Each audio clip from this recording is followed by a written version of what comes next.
$9 trillion of QE didn't do any good. I mean, how does the Fed do QE?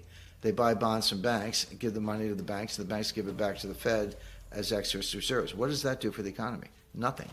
Zero rates, again, it doesn't work. They don't have the tools.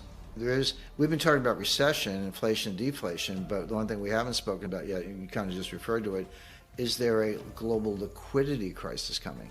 And a liquidity financial crisis is different from a recession. Sometimes you can have one without the other. 1990 we had a recession, there was no crisis. 1998 we had a crisis, there was no recession. The economy was fine in 1998, but the financial world almost came to an end. Sometimes they come together, and that's what happened in 2008. We may be looking at a scenario like that.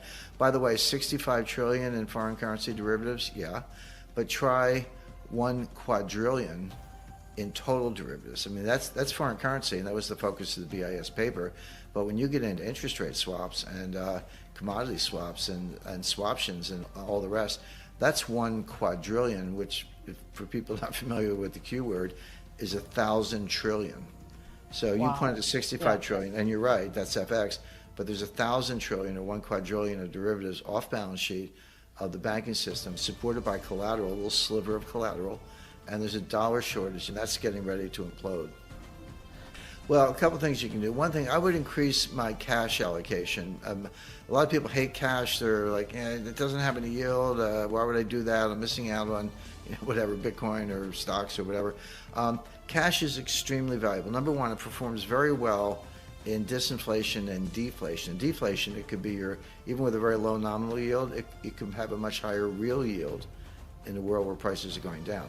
So it's a good deflation hedge. But more importantly, cash gives you optionality. If taking everything we just described about a potential stock market crash that could be 30% or more, a global liquidity crisis that could be worse than 2008. I mean, there are plenty of signs of both of those things.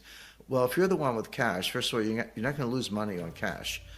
You will on stocks and other asset classes, but not cash. And then when this drawdown comes, when this collapse comes, you're the one who can go shopping. You can go out in the wreckage and say, oh, well, here's a good company. It's down 90%. I'll buy some of that. By the way, the person with the most cash in the world is Warren Buffett. Berkshire Hathaway has over $130 billion of cash. Now, why do they have that? The answer is Buffett sees the same thing I see, the same thing we're talking about right now, which is in a highly uncertain world with a lot of vulnerabilities, and that's exactly what we're describing, that come home to roost, and that's how I see 2023. Cash will preserve wealth and then give you the opportunity to pick up bargains. I'd also have a slice of gold. I recommend 10%. People always want to put words in your mouth. Jim Rickards says, sell everything and buy gold. I've never said that. I don't think it's a good strategy. 10%, yes. Now, if you have 10%, sit tight. It'll serve you well.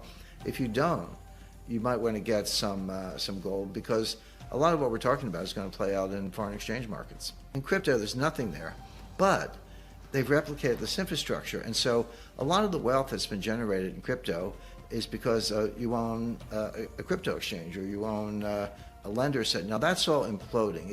It's kind of a replay of 2008, except instead of Bear Stearns, Lehman Brothers, Fannie Mae, Freddie Mac, and Morgan Stanley was hanging by a thread.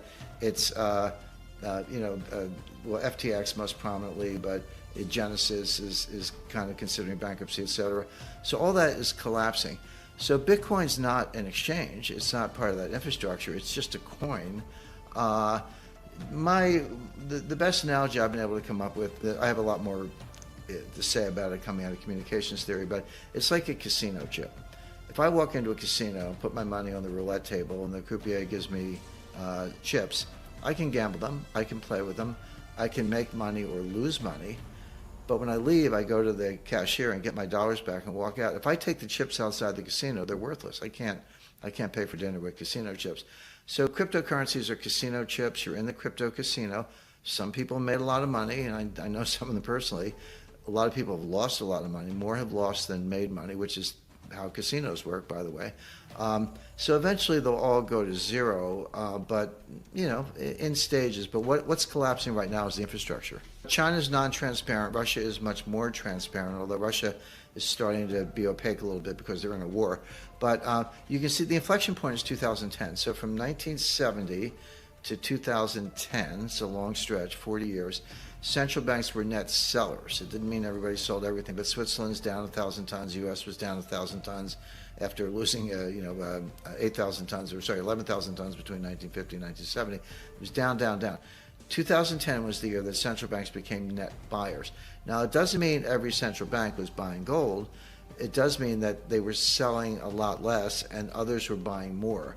And some of the buyers are Mexico, Kazakhstan, Philippines, Vietnam. We know China's a big buyer. We don't know exactly how much. Russia was a big buyer. That is continuing. Now the new players, Iran's non-transparent, but we know they're buying gold. Turkey is buying a lot of gold. Japan had a bunch of gold all along. They never told anybody about. Literally in 1 month, their reserves went from 600 tons to 900 tons. Well, you know the market. You can't buy 300 tons in a month, not one country in one order. But they had it all along, but they decided to reveal it, put it on their balance sheet. So Americans don't seem to like gold. I'm not sure Canadians feel much differently, or others around the world, but central banks sure do, and I think that tells you something. They're preparing for what we're talking about, which is a world where the dollar as a reserve currency will not be deposed overnight. But as a payment currency, there's a difference between a reserve currency and a payment currency. Anything can be a payment currency. If I want to pay you with baseball cards and bottle caps and you're okay with that, then it's a currency. So when we see the BRICS Plus, the Shanghai Cooperation Organization, OPEC Plus, China individually, all these countries are the Eurasian Economic Union, which is Putin's answer to the EU. All of these organizations are working on new payment systems right now, and they're going to start to roll them out this year and later. So that's going to be a radical change in how we pay for things. The thing is, people don't understand reserve currency. It's not as if the People's Bank of China has pallets of $100 bills stacked up in the basement. Reserve currency means a currency of denomination of securities. So what China does have are treasury bills and treasury notes. So the key to being reserve currency is not the currency, it's the bond market. Do you have a large, safe, liquid bond market? And if you do, then people will buy those bonds. What else are they going to do with the money? But that's much harder to replicate. Well, they can't have a currency backed by gold, at least not the Chinese yuan, because the problem is there is no Chinese yuan bond market of any size, number one. Number two, they have no rule of law. I mean, no, I wouldn't trust the Chinese or the Russians for that matter. And the U.S., the problem with the U.S. is that we had a good thing going. I've always said the world will not destroy the dollar. The United States will destroy the dollar through our own policy blunders. And when you freeze the assets of the Central Bank of Russia, I don't want to debate the war in Ukraine, that's a big subject, but when we freeze the assets of the Central Bank of Russia, and you're the Central Bank of Turkey, Saudi Arabia, China, you're like, hey, how do I know that next week the U.S. isn't going to not like something I did? Are they going to freeze my assets? So little by little, yeah, at the margin, you get out of treasury notes, you get out of euros for that matter, and get into gold. So there is this displacement effect going on, and